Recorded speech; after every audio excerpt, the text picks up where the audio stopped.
What if the system does not fail to solve chaos? What if chaos is the business model? What if terrorism, proxy wars, drug addiction, debt traps, broken borders, surveillance, and fear are not always accidents? What if powerful systems sometimes need a monster so they can sell you the cage? That sounds extreme. So let's not start with opinion, let's start with history, because once you see the pattern, you cannot unsee it.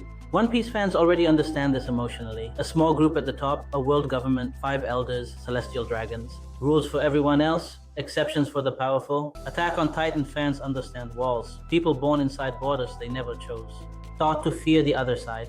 Taught a history written by the winners. Naruto fans understand the cycle of hatred. One war creates trauma. Trauma becomes revenge. Revenge creates another war. And the next generation inherits a fight it never started. Now look at the real world, different names, same pattern. My name is Muhammad Qureshi. I am a 25-year-old Islamic scholar from Pakistan, Deputy Imam of Masjid Inabi Qureshi, Hashmi, Islamabad, AI researcher, calisthenics lover, creator of my own open source JARVIS, and I am building toward a global AI decentralized governance system with AI and blockchain. But this video is not about me. This is about the system that trained you to believe your problems are natural when many of them were designed. Part 1. The First Empire Drug Business. Let's start with Britain and China. In the 18th and 19th centuries, Britain wanted Chinese tea, silk, and porcelain. But China did not need enough British goods in return, so silver flowed into China. That was a problem for British trade. And then came one of the darkest business models in modern history, opium. British merchants expanded opium from India into China. Chinese society was damaged by addiction. Silver started flowing out. When China tried to stop the trade, Britain went to war. That was the Opium War. Not a war for freedom, not a war for human rights, a war to protect a drug trade and force open markets. This is the colonial OS in its purest form. If the market does not want your product, create dependency. If the government resists, send the navy. If the people suffer, call it trade. The system creates the wound, then sells itself as the surgeon. Part 2. Colonialism was not only land theft, it was system design. Most people think colonialism means one country occupying another country, but colonialism was much deeper than that.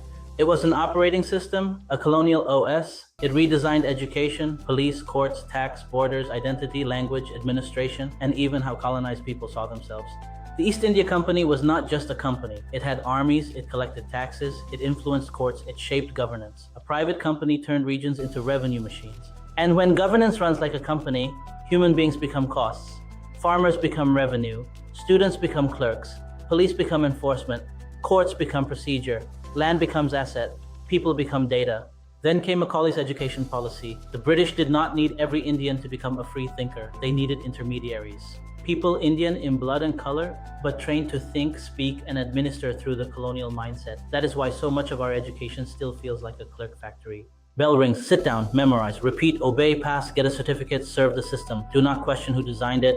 And this is why today, even after independence, many countries changed flags, but kept the software. Same files, same permissions, same fear of officers, same distance between citizen and state. Same idea that the public exists to obey, not to decide. Part 3. Borders as walls. Now look at borders. Attack on Titan made this easy to understand. Walls can protect, but walls can also hide truth. Many modern borders were drawn by empires. Some split communities, some trapped rivals together, some planted future wars. Pakistan and India are not simply two countries that randomly became enemies. The colonial exit created borders, trauma, migration, mass violence, and permanent security fear. The Middle East borders were also shaped by imperial agreements and strategic interests. Across Africa, borders often cut through ethnic, linguistic, and resource realities. And when those walls remain, the hatred becomes permanent. One generation bleeds, the next generation remembers. Politicians use the memory.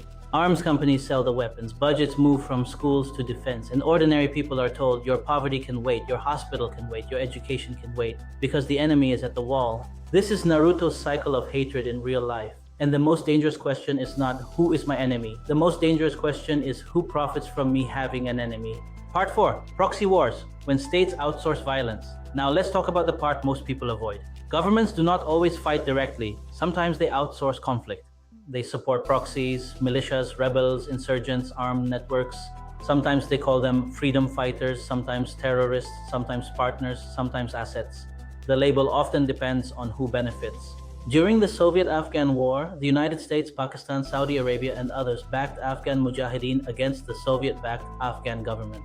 Important correction. This was not America backed the Taliban against Russia. The Taliban formed later in 1994. But the proxy war environment, weapons, ideology, refugee networks, intelligence games, and regional militarization helped create the conditions from which later militancy emerged. That is blowback. A monster created for one war does not disappear when the war ends, it mutates. Nicaragua gives another example. The International Court of Justice found that the United States violated international law by training, arming, equipping, financing, and supplying counterforces. This is not TikTok conspiracy, this is court record. And the pattern is simple. A powerful state wants influence. Direct war is expensive, so it uses local armed groups. If they win, the sponsor gains influence. If they lose, the sponsor denies responsibility. Either way, civilians pay. Part 5. Iraq and the lie that broke a region. Then comes Iraq. The world was told Iraq had weapons of mass destruction. That became the justification for invasion. Years later, the Iraq Survey Group did not find militarily significant WMD stockpiles. Even Donald Trump, in a 2016 Republican debate, said, "We should have never been in Iraq, and we have destabilized the Middle East." Now stop and think. A war is launched, a country is shattered, hundreds of thousands suffer directly and indirectly. The region destabilizes, extremist groups grow in the chaos, private contractors profit, oil politics shift, and years later, the justification collapses. But who gets punished? Do the architects lose their homes? Do the children get their parents back? Do the refugees get their childhood back? No, the system says mistakes were made, and then it moves on to the next crisis. That is why ordinary people no longer trust global governance speeches, because the same powers that say rules-based order often decide when the rules apply. Part 6, Strategic Assets and the Middle East. Now listen to this carefully. Joe Biden said in 1986 that if Israel did not exist, the United States would have to invent an Israel to protect U.S. interests in the region. That does not mean ordinary Israeli or Jewish people are the enemy. Never make that mistake. People are not the system, but the quote reveals how superpowers think. They think in strategic assets, oil routes, military bases, regional leverage, choke points, alliances, pressure points. So when people ask, why does a country 7 seas away keep interfering in the Middle East? The answer is not emotion, it is geography, energy, military projection, dollar power, arms markets, regional control. And every time the region tries to stand on its own feet, another crisis appears. Sometimes from inside, sometimes from outside, sometimes through dictators, sometimes through militias, sometimes through sanctions, sometimes through invasions, sometimes through democracy promotion. Different language, same result, the region remains dependent, divided, and militarized. Part 7. Sudan, gold, and the new resource wars. Now move to Sudan. The Rapid Support Forces, the RSF, have been accused by human rights groups of horrifying atrocities. Reports, lawmakers, and UN-linked findings have raised concerns about alleged UAE support to the RSF, including weapons and logistics. The UAE denies arming either side. So we must say this carefully. These are serious allegations, reported by credible institutions, with denials from the UAE. But the bigger pattern is not new. Sudan has gold. Gold moves through global markets. Militias need money. External powers want influence. War creates access, and civilians become invisible. This is how resource politics works in weak states. The world says tragedy, but the supply chains say business. That is the horror. The minerals in your phone, the gold in markets, the oil in tanks, the cobalt in batteries, the data in AI. Behind every modern lifestyle, there is a shadow question. Whose land was destabilized so this could become cheap? Part 8, UN, IMF, World Bank, the 5 elders layer. After World War II, the winners built the global order. The UN, the IMF, the World Bank. On paper, peace, development, stability, cooperation. And yes, these institutions have done real work. This is not cartoon villain analysis. But structure matters. At the UN Security Council, 5 permanent members have veto power. 1 negative vote can block action. That is why the One Piece 5 elders metaphor hits so hard. A small permanent group can freeze the world. Then finance. The IMF and World Bank came from the Bretton Woods system. When countries are in crisis, they borrow. But loans often come with conditions. Cut spending, raise taxes, privatize, reform, stabilize. Sometimes reform is necessary, but the question is, who carries the pain? The elite who signed the deal, or the poor family paying more for food, electricity, fuel, school, and medicine? This is why we need public AI. Every citizen should be able to ask, what does this loan mean for my life? Who benefits? Who pays? What are the alternatives? Where is the money going? And we need blockchain public ledgers so public money does not disappear into PDFs and press conferences. Part 9. Media gave voice, not power. Then came the internet. For a moment, it felt like freedom. Anyone could speak, anyone could post, anyone could expose corruption, anyone could go viral. But then platforms became the new gatekeepers. Algorithms decide what spreads. Entertainment spreads, anger spreads, shallow conflict spreads. But deep system building content struggles. Because platforms do not profit from your freedom, they profit from your attention. Social media gave you voice, it did not give you power. You can post about corruption, but can you vote on the budget? You can expose a broken road, but can you track the contractor? You can trend a hashtag, but can you veto the corrupt project? No, you are allowed to react, they keep execution. That is the missing layer. The next internet must not only connect attention, it must connect action. Post to proposal, proposal to AI explanation, explanation to public discussion, discussion to vote, vote to transparent funding, funding to live tracking, tracking to accountability. That is the upgrade. Part 10. AI is the final four. Now the biggest danger, AI. The real danger is not robots waking up. The real danger is AI in the wrong hands. AI can summarize, classify, predict, monitor, persuade, generate propaganda, rank citizens, score risk, automate bureaucracy, guide weapons, control feeds. If AI is controlled by a few corporations and states, then the old system gets the strongest tool in history. The same system that controlled land, then trade, then borders, then money, then media, now wants to control intelligence itself. And we are already seeing AI become geopolitics. Advanced chips are restricted, data centers are strategic assets, AI models are treated like national security infrastructure. Governments want control, corporations want monopoly, and ordinary people are told, just consume the app. No, this generation cannot just consume AI. We have to own, build, audit, and decentralize it. Part 11. Why Gen Z is different. Previous generations were easier to trap. They had one newspaper, one textbook, one TV channel, one national story, one official truth. But Gen Z has the internet, social media, anime, AI, blockchain, open source tools, fitness culture, global friendships, multiple POVs. This generation can watch One Piece and understand world government, watch Attack on Titan and understand borders, watch Naruto and understand inherited hatred, use AI and understand how knowledge can be democratized, use blockchain and understand how trust can be redesigned, do calisthenics and understand self-mastery without dependence. This generation is not fully controllable anymore. That is why the next battle is not only political, it is informational, psychological, technological, spiritual, physical. If your body is weak, your attention is weak. If your attention is weak, your mind is programmable. If your mind is programmable, your vote is manageable. That is why I talk about calisthenics too. Self-control is the first revolution. Community control is the next. Part 12, JARVIS as proof. This is why I built my own JARVIS, not to show off, to prove something. A single person with AI can multiply their ability. JARVIS talks to me, listens, controls my PC, tracks information, manages tasks, works with memory, helps automate workflows. Imagine a citizen reading a 500-page law. AI explains it. A community reviewing a local budget. AI simplifies it. A young person receiving a court notice. AI explains rights and next steps. A society deciding a water project. AI compares cost, risk, timeline, and impact.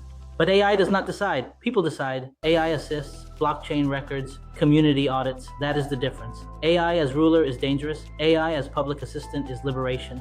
So what is the alternative? A global AI decentralized governance system. Not chaos, not anarchy, not anti-government madness, a better operating system for public coordination. Every community has a hub. For Muslims, the mosque can become a living community center again, inspired by the Masjid Nabawi model. Learning, consultation, welfare, justice, training, service, action.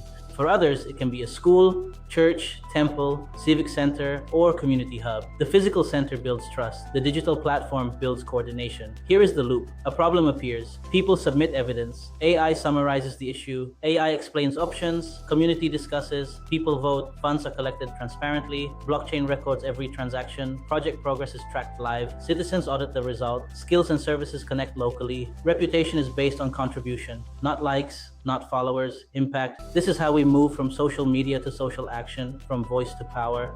Part 14, gaming education. Now education. The old system made clerks. The new system must make builders. There are billions of gamers in the world. Imagine if even a small percentage of that energy went into solving real problems. A simulation game with real physics.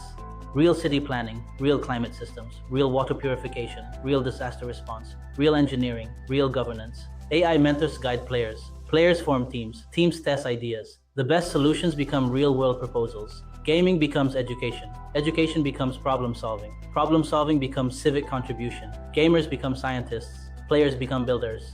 This is not fantasy. This is the direction education must move in if humanity wants to survive the AI age. Part 15. The crew. I know this sounds big, too big. People will say, who are you? A 25-year-old imam, an AI researcher, a creator, a calisthenics guy? How will you challenge a global system? And my answer is simple. I am not saying I have all the answers. I am saying I refuse to stay silent. I refuse to scroll while the world burns. I refuse to only complain. I want to build. And every real mission needs a crew. Luffy did not challenge the world government alone. He built a crew. I need coders, AI learners, blockchain developers, designers, researchers, filmmakers, editors, animators, educators, legal minds, economists, community organizers, calisthenics creators, anime storytellers, investors, and believers.